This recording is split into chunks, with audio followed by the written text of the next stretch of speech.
MonsterVerse नाम तो सुना ही होगा। अब जब मॉन्स्टरवर्स में 4 मूवीज, एक ऑफिशियल शो और कुछ ग्राफिक नॉवेल्स आ ही चुकी है, तो चलिए दोस्तों इस वीडियो में इस बड़े बड़े मॉन्स्टर से भरी दुनिया को डिटेल में समझते। इस तरह की इन्फॉर्मेटिव वीडियोस गॉडजिला को लेकर अगर आप देखना चाहते हैं और अगर आपको अच्छी लगती है तो हमारे चैनल को सब्सक्राइब जरूर करना। तो बिना किसी देरी के और स्पॉइलर का ध्यान रखते हुए चलिए शुरू करते। सबसे पहला सवाल हमारे सामने यही आता है कि व्हाट इज मॉन्स्टरवर्स। मॉन्स्टरवर्स एक मल्टीमीडिया फ्रेंचाइजी है जिसे हम एक शेयर सिनेमैटिक यूनिवर्स भी बुला सकते हैं, जहां गॉडजिला, किंग कॉन्ग जैसे मॉन्स्टर हम देख सकते हैं। इस शेयर यूनिवर्स की शुरुआत 2014 की गॉडजिला मूवी के साथ हुई थी। अब तक टोटल 4 मूवीज हम देख चुके हैं और Godzilla x Kong the New Empire इसकी 5वीं मूवी होगी, जहां एक और बार फिर से गॉडजिला और king Kong big screen share करेंगे। इसके अलावा 2023 में 2 शोज भी आए जिसमें मोनार्क लेगेसी ऑफ मॉन्स्टर और स्कल आइलैंड एनिमेटेड शो शामिल है। कुछ ग्राफिक्स नॉवेल्स भी आई है जहां हर मूवी के बीच की कहानी हम देख पाते हैं।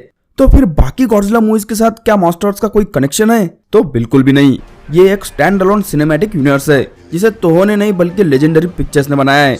यहाँ पर सिर्फ तोहो के मॉन्स्टर्स हमें देखने मिलते हैं। स्टोरी लाइन और हर चीज अलग से डेवलप की गई है।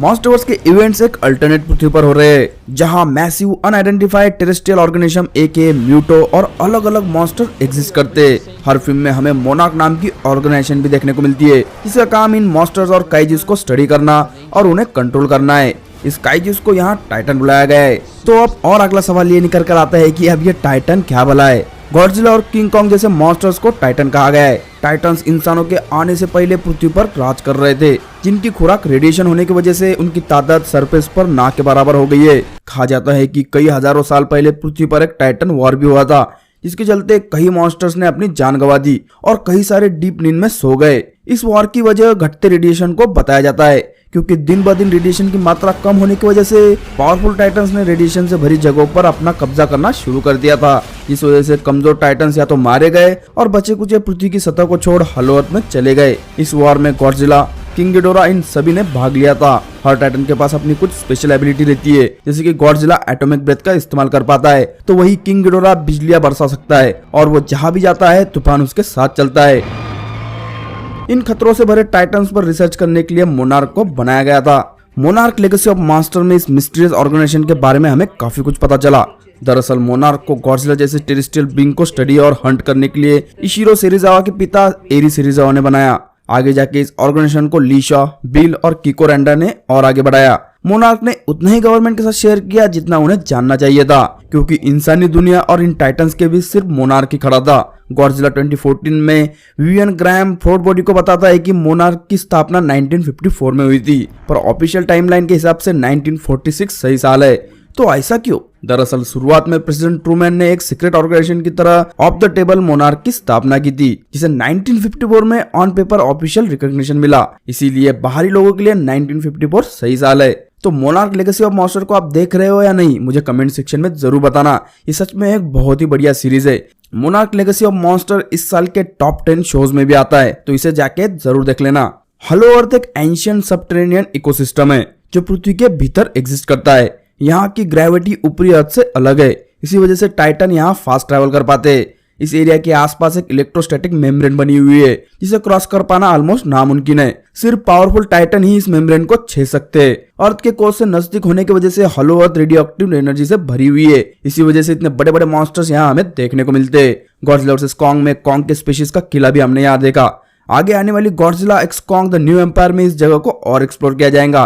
पृथ्वी पर स्कल आइलैंड हॉलो अर्थ का ही हिस्सा है और स्कल आइलैंड पर हॉलो अर्थ में जाने का एक दरवाजा भी है, जिसका इस्तेमाल गॉडजिला वर्सेस कॉन्ग में मोनार्क के साइंटिस्ट ने किया था। तो अब चलिए स्कल आइलैंड के बारे में बात कर लेते। स्कल आइलैंड को पहली बार कॉन्ग द स्कल आइलैंड में हमने देखा था। ये एक ऐसा टापू है जहाँ के जानवर 100 गुना साइज में बढ़ चुके हैं और इसकी वजह शायद हॉलो अर्थ है, क्योंकि यहाँ उस खतरों से भरी दुनिया में जाने का रास्ता है। इस टापू का नाम स्कल आइलैंड कैसे पड़ा? तो यार अगर बर्ड आई व्यू से हम देखेंगे तो इस टापू का आकार इंसानी स्कल की तरह दिखता है।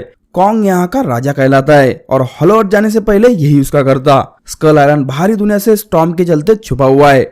मॉडर्न डेज में मोनार्क ने इस आइलैंड पर काफी सारे पोस्ट भी बिल्ड किए, जिसे हम गॉडजिला वर्सेस कॉन्ग में देख पाए थे और आगे भी शायद हमें ये देखने को मिलेंगे। यहाँ पे कुछ इंसानी सेटलमेंट भी हमें देखने को मिली थी। गॉडजिला के हेसे एरा के बाद मॉन्स्टरवर्स पहला शेयर यूनिवर्स है जहाँ सभी मूवीज और शोज एक टाइमलाइन में एग्जिस्ट करते हैं। शोवा एरा के डिस्ट्रॉय ऑल मॉन्स्टर्स के बाद पहली बार किसी अमेरिकन मूवी में तोहो के 4 prominent kaiju Godzilla, king Ghidorah, Mothra और रोडान एक साथ हमें किसी मूवी में देखने को मिले।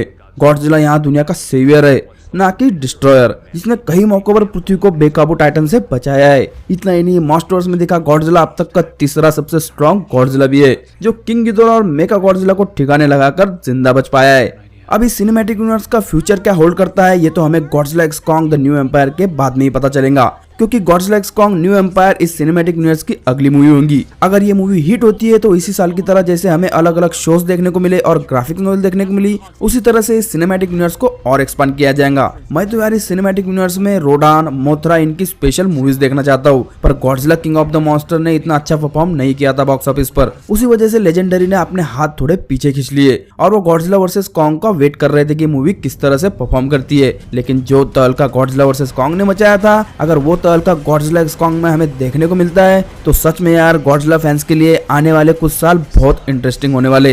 तो दोस्तों, कैसी लगी आपको ये वीडियो? अगर आपको इस तरह की वीडियोस देखना पसंद आती है तो हमारे चैनल को यार प्लीज सब्सक्राइब कर दो। इस तरह की वीडियोस हम हर हफ्ते बनाते रहते हैं। तो चलिए दोस्तों, इस वीडियो को यहीं पर खत्म करते हैं और मिलेंगे आपसे अगले वीडियो में।